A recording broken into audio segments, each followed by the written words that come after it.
Doublelift has won the recent LCS final for North America, granting him his 4th LCS title and, crucially, his 3rd with a different organization.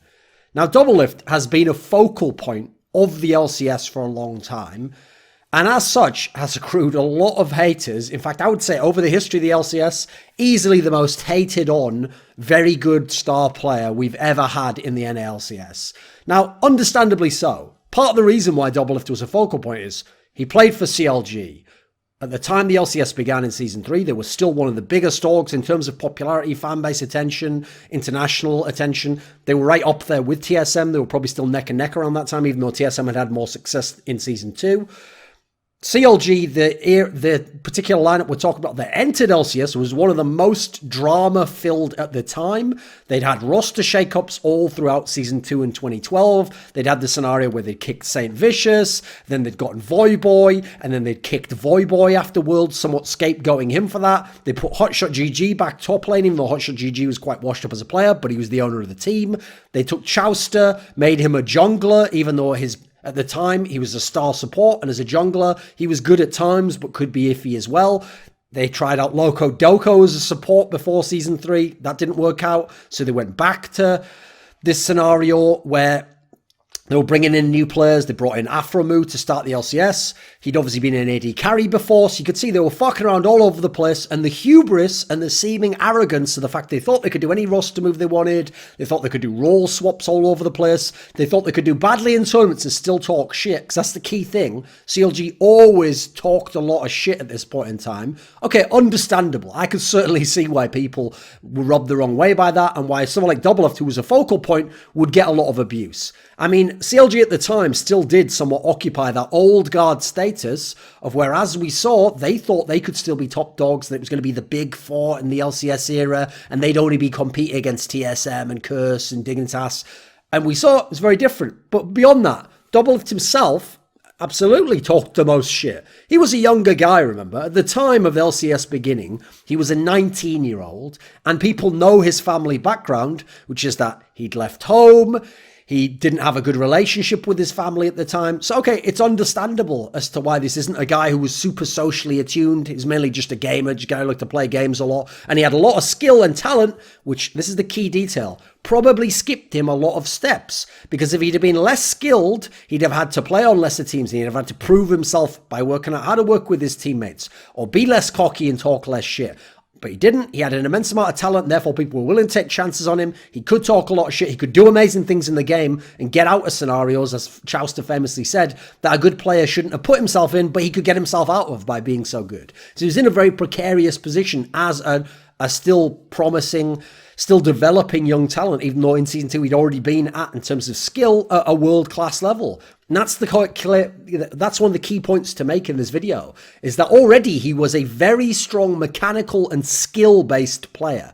But he's someone who had a lot of clear flaws. So yes, you could certainly pick at those and certainly make fun of those or certainly criticize those. He didn't understand the game very well. He had a very poor sense of macro play at times, even at times in team fights. The joke about him being a homing, like basically CC, like homing in on him. It was kind of true. And I mean, as an AD carry, you can't afford to give up the gold that's been invested in, either resources invested in your ability to output damage in those team fights and get caught like that. Otherwise, you give up the whole team fight.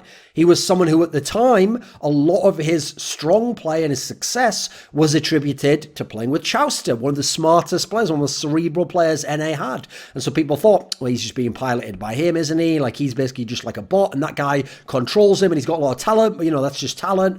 This, they think it's the equivalent of having, like, auto-tune fix someone's voice who's, like, got a decent voice but hasn't really developed their own style. Then you look, his style of talking shit. Okay, one of his problems, especially in the early days, was his style of talking shit was very throwaway. It was very nonchalant and kind of a bit thoughtless. Like, he didn't seem like he'd done some shit talking, but he put a lot of time into it and really crafted what he meant to say. He would just say stuff, and maybe the sentiment was that he didn't think this player was that good or this team wasn't that good, but he would say it in a manner which was so hit and miss because of the fact he didn't seem to put much thought into that either. often his trash talk was very black and white.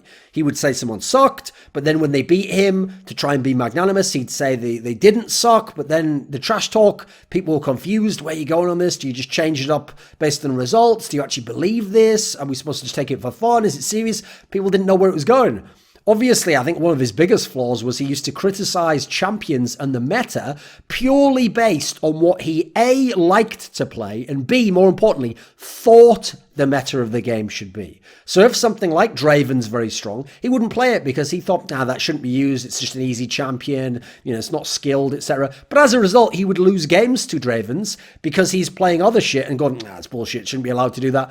The old Idra approach, basically. And that is, I have to say, that is a big weakness if you want to be a world championship player. You have to be able to adapt to the meta, and you have to play things that work, whether they're easy or not, whether they're cheap or not. Although, to be fair, I can appreciate people who just want to accomplish great things, that Daigo mentality, without going what you see as the easy path. Okay, there's a level of excellence and mastery involved in that, but you're going to get criticized, let's put it that way. So let's look at who Doublelift was as a player. I made a video in the beginning of Season 5, but a long time's passed since then. So let's go right back in time. Season 2, when he became AD carry for CLG. He was a beast, but only skill-wise. That's the key thing to add. Now, admittedly, back then, there wasn't a whole lot of macro. There wasn't any concepts like lane priority. There wasn't a lot of the cerebral aspects that now exist and did in the exponentially in the years following. So as a result, it doesn't matter that he was only really skill-wise, he was really very good. That's like when I've heard people criticize Ronaldo in football and say, all he does is score goals. That's literally 90% of winning football matches, you know. It doesn't matter if you have no possession. If you score 3 goals and the other guy scores 1, you win the game. So I never understood that angle. Yeah, he wasn't the most well-rounded, complete player. But you know what? Wasn't a lot of people could fuck with him skill-wise, whether they were well-rounded or not. So then we come to Season 3, the LCS era, where a lot of fans get on board. Okay, it's actually justified to question Doublelift in Season 3. I think that's entirely fair because he actually would explicitly admit to not practicing as much and stream without practicing much. He clearly didn't care as much and didn't want to adapt to Season 3, thought it still be should like how it was in Season 2 or should be changed. He had Chauster's influence still, so he didn't know exactly how much was him and how much was, if he was failing with Aframu, was that on him not having Chauster? Was he only succeeding because he had Chauster before? Okay, these are things had to be resolved still. And CLG was way worse than they A, thought they were, and B, thought they should be. First round playoff eliminations each time, both times to teams that on paper they should have been able to beat. First time around it was Vulcan, there's no way they should be losing to them. Then you had TSM, who they'd beaten 4 times already in the split. Okay, Season 3's a write-off. That's shit, yes. If only Season 3 had happened, cool. I'd actually agree with a lot of the criticism. Problem is, we had a lot of seasons since then, and a lot of people didn't change their tune until too late.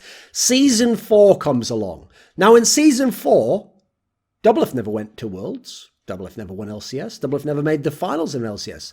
But Doublelift was one of the best NALCS players we had. He was a fucking beast when he was with Aframu, because this is when Aframu really came online, and then we saw with this strong bot lane, they were the best part of the team. Winning through bot was what would happen regularly, and they would still lose the game. Didn't matter what the matchup was, no matter how much CS lead they got, no matter how many towers they pushed down early in the game, or how many mid-game fights and skirmishes they could win, they could still lose these games, even though at times, in Spring Split and Summer Split, they were a very good team, actually. But they had some key, I would call them brittle parts, which were good, but if they pressed enough under pressure, would break apart and fall. Obviously, Link was one of them. Later on, we had Dexter. Seraph from day one was brittle like that, never fit. So even team-wise, he didn't always have the right team around him. You have to also look at his teams and say he was basically, arguably with Aframu, the only potentially world-class elements in this team. I'd even argue maybe Aframu wasn't world-class because he was still very young in being a very good support player. He was the equivalent of what Yellow Star was in Season 3, where they've switched and they're getting pretty good now, but you haven't necessarily seen the full-rounded thing. Plus, they're playing with very strong AD carries in certain senses. I'm not talking about Pushy, I'm talking about Reckless, etc. when you come to that era. So, still tough to gauge, but Doublelift clearly one of the best. Yeah, very, very strong player. It's the reason why CLG had chances to do great things and then failed, and then hence CLG was criticised. But Doublelift, I think I was pretty unreasonable. Now, people talk shit on him at this point in time because he had a history as a trash talker and obviously never let that go. CLG was not the best and wasn't winning LCS. I will say, though, people definitely went way too far on the Summer Split because Monte Cristo was a coach, a high-profile person who was criticising other teams on his talk show. TSM had publicly talked shit about CLG, so all the TSM fans are against them and skewing Reddit. If you've never seen, by the way, look at topics that are pro pro or con for TSM, and you'll just see a ridiculous level of skew on that Reddit.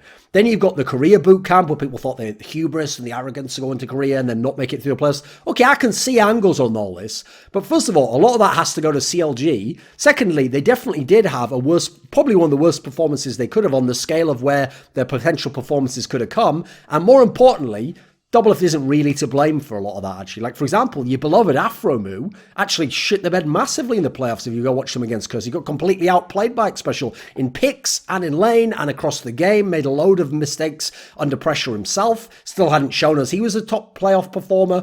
So there was a lot of factors here that weren't about Doublelift. So you come to Season 5, which is when I made my video.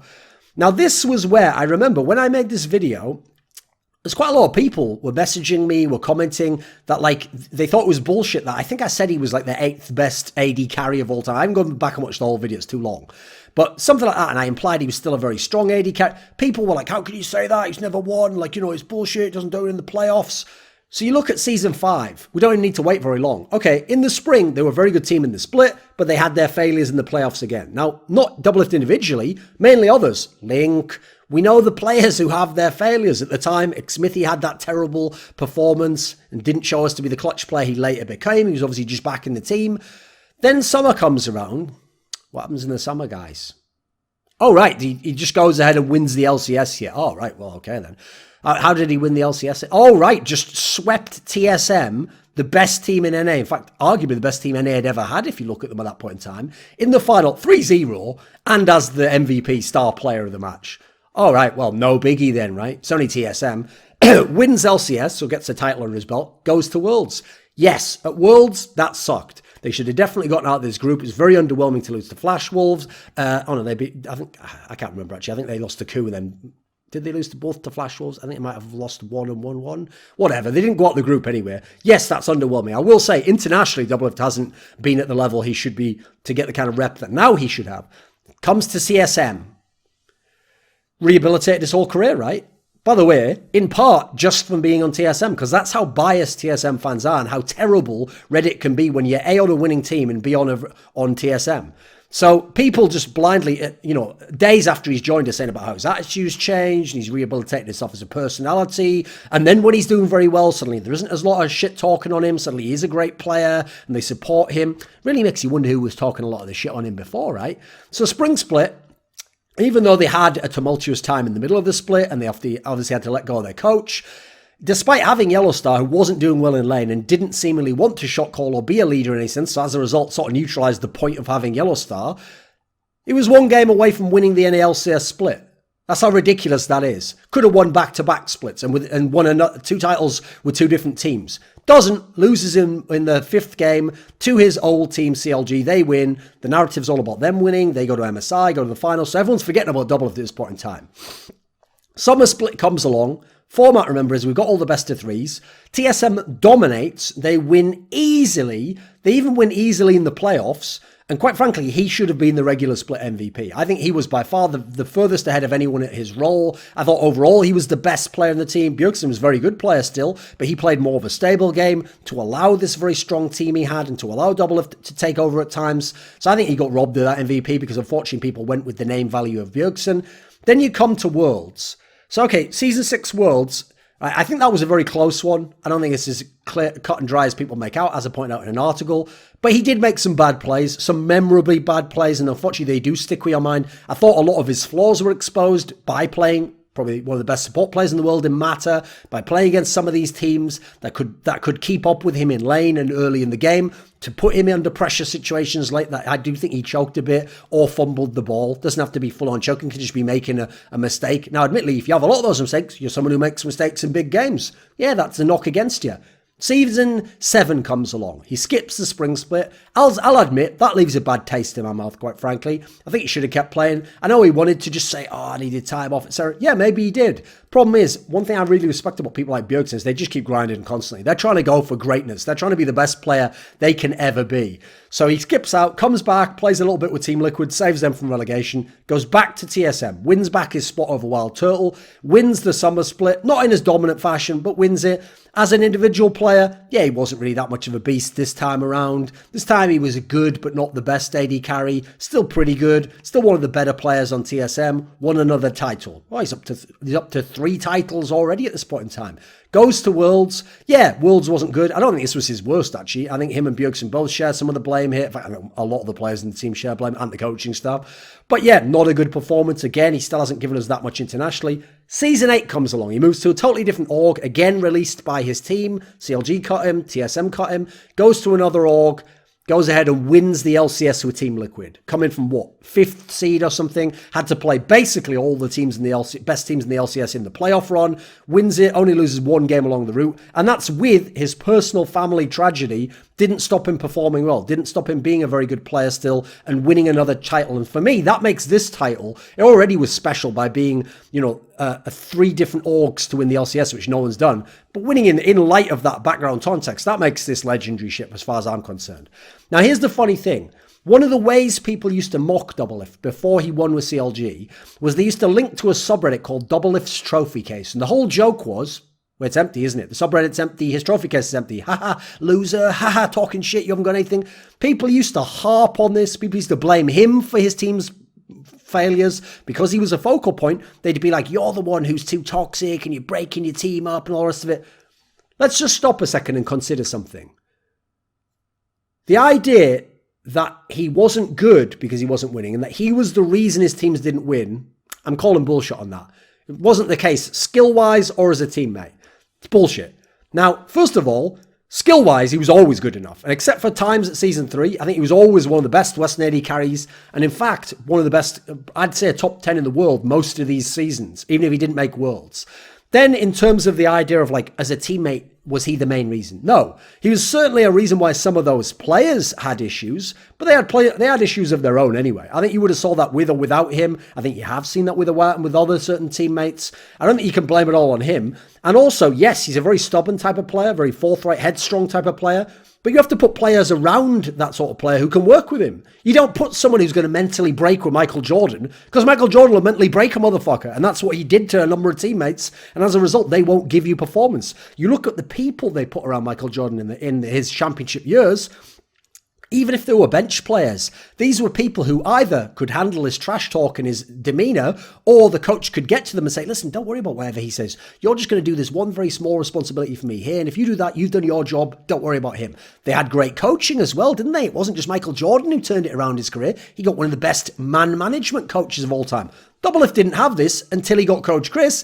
As soon as he had a man management coach, he won the fucking LCS. What do you know?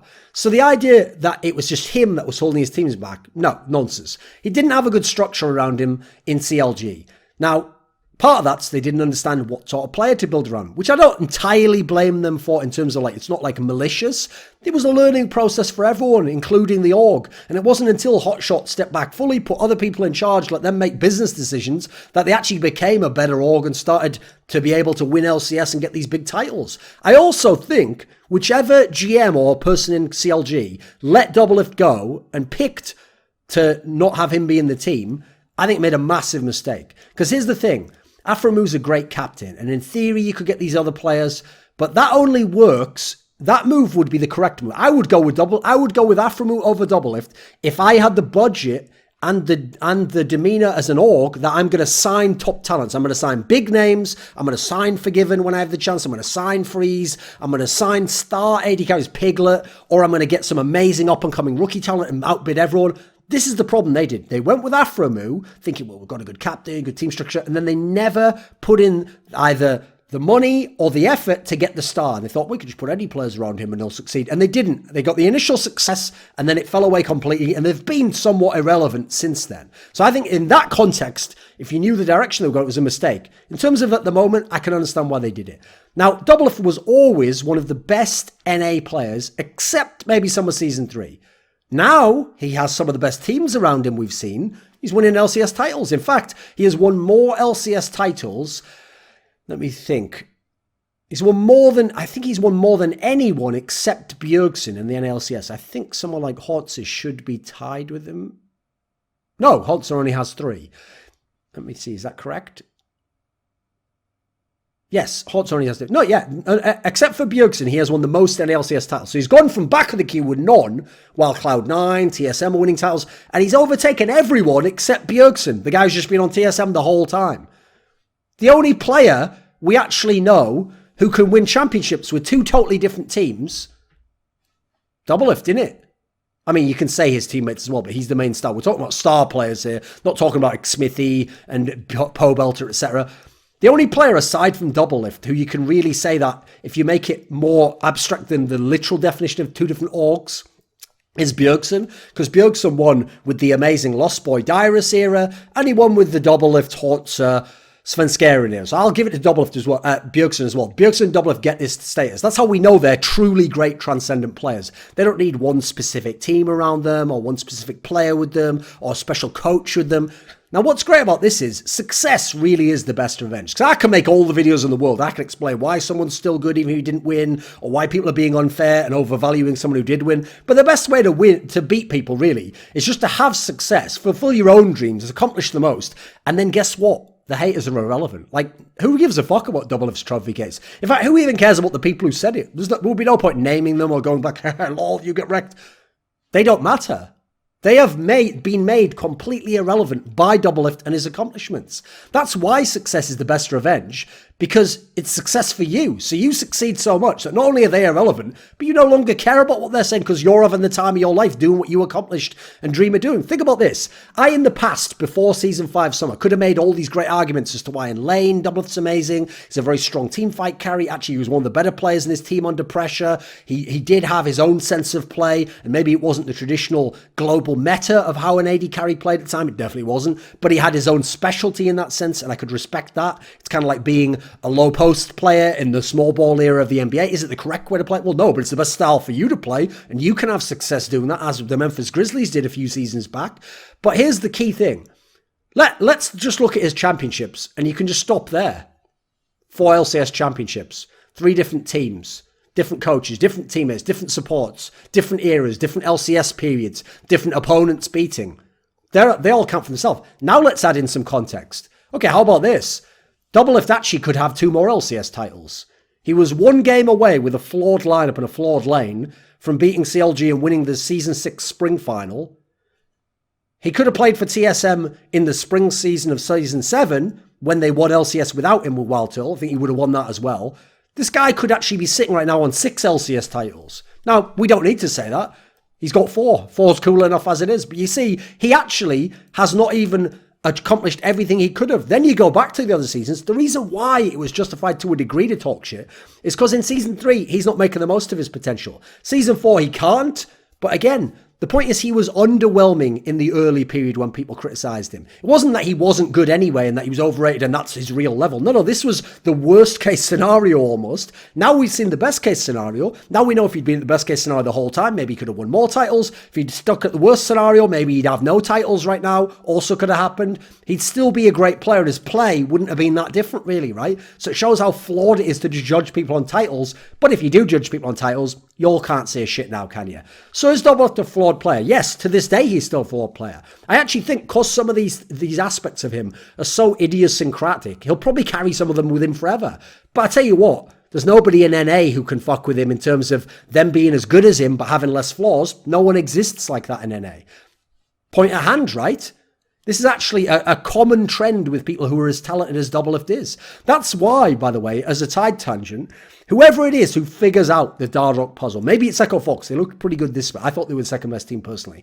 Whoever figures out the Dardoch split and puts the right team around him and he's developed enough in terms of game experience and experience as a person competing in an esports game, whoever figures that puzzle out will win championships, will have their org be one of the best of all time, probably in NA, because the talent level's so good that once the flaws have started to be polished off, or you get even better, there aren't people as skilled as these guys who've got less flaws, generally. People like Smithy have less flaws, they're not as skilled, they can't do the things that Dardoch can do. Now, yes, Doublelift's macro can still be iffy. Amazing laner, though. Amazing in team fights. He can be stubble in lane still. Needs to be catered to. Similar to Forgiven in that sense. Similar to Uzi, by the way. But you know what? If you have a stud racehorse, You don't waste your fucking time having him pull in boggies around the farm, do you? You put him in races and have him race and go as fast as he can. You understand his amazing strengths, you cater to your strengths, and you win championships as a result. So, you know what? When he resolved some of his issues as a teammate and he found out how to channel some of his frustrations or his passion or his drive into a productive direction, note, productive, not positive, being universally positive, as I've heard people like Smithy and Aframu does. It's all great when you've got the right team to win. When you have lesser pieces, you're just really great guys who are all friends who lose together and have a nice hug in the bus back home when you didn't make the finals. That doesn't really work either.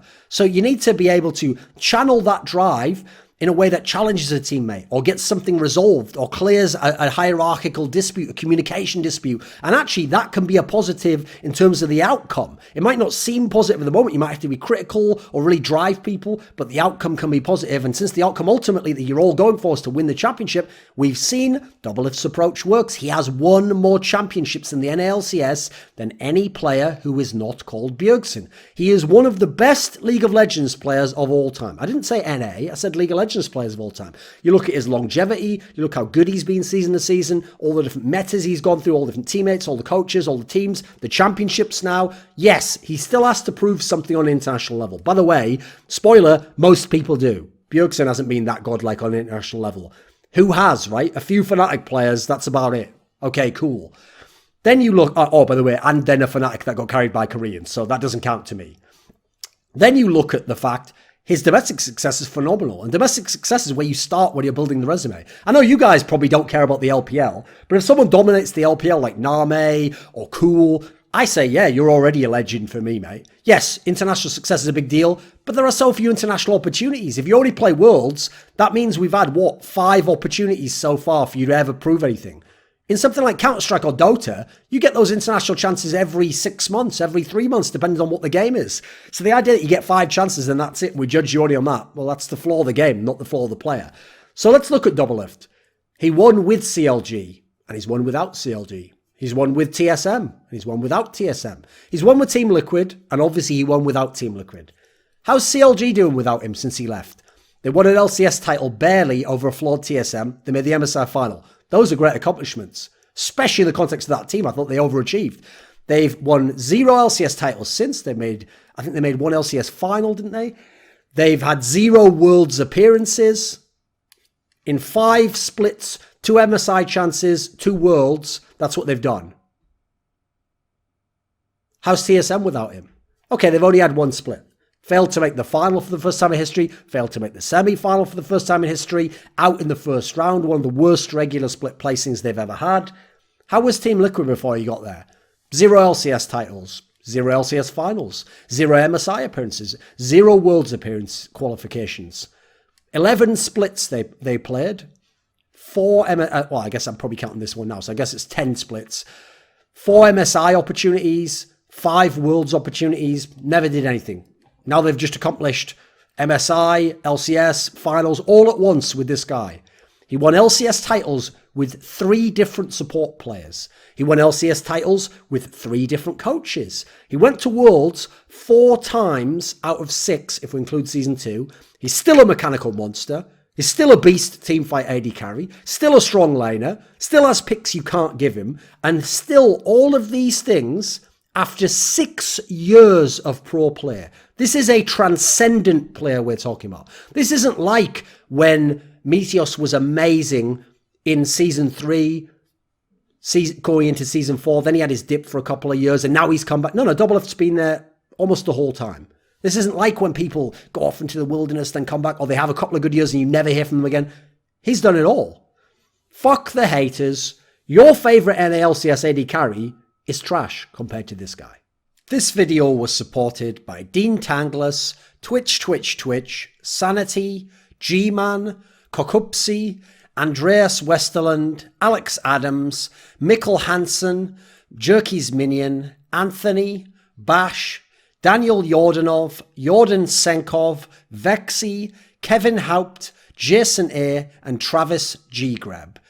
Want to suggest a guest to appear on my show or a topic to discuss? Perhaps you'd like to ask me a question. In 2018, for the first time in history, you can directly influence and support my content with the Patreon link below. Unlock the code to the streets and join the Scrilluminati today.